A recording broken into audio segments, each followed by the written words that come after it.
The third premise of the Enlightenment, the belief in human improvement or human progress, came from the English philosopher John Locke.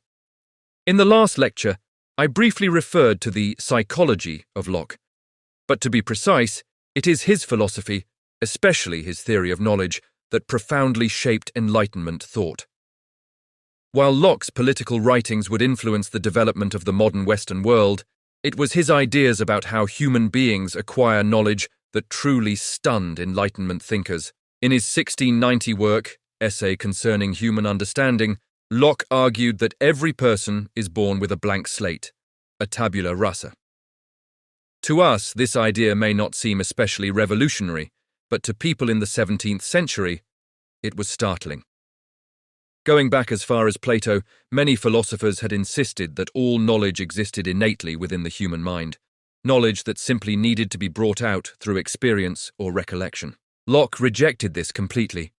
He argued that knowledge is not inherited and does not exist in the mind at birth.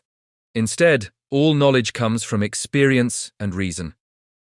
Human beings learn through the environment around them, through sensory impressions, and through rational reflection on those experiences. This view formed the foundation of the Enlightenment belief in progress. Enlightenment thinkers believed that each generation could be better than the one before, not necessarily materially or spiritually, but intellectually. Through greater use of reason, better education, and the accumulation of knowledge, society could gradually overcome ignorance, superstition, intolerance, and fear.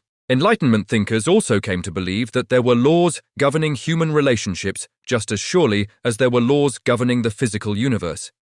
If Kepler and Newton could discover natural laws of celestial motion, then it should also be possible to discover natural laws of human behavior, ethics, and society. Locke's epistemology therefore led directly to the idea that there are universal principles, true for all human beings, regardless of culture, religion, or geography.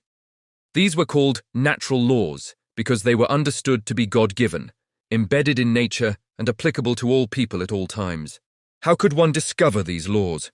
Enlightenment thinkers answered, through reason, the same method used to understand the natural world.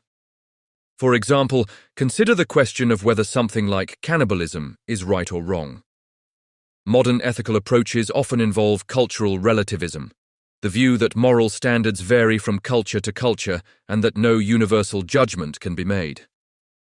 Enlightenment thinkers, however, rejected cultural relativism entirely. They argued that if reason shows something to be naturally wrong anywhere, then it is wrong everywhere.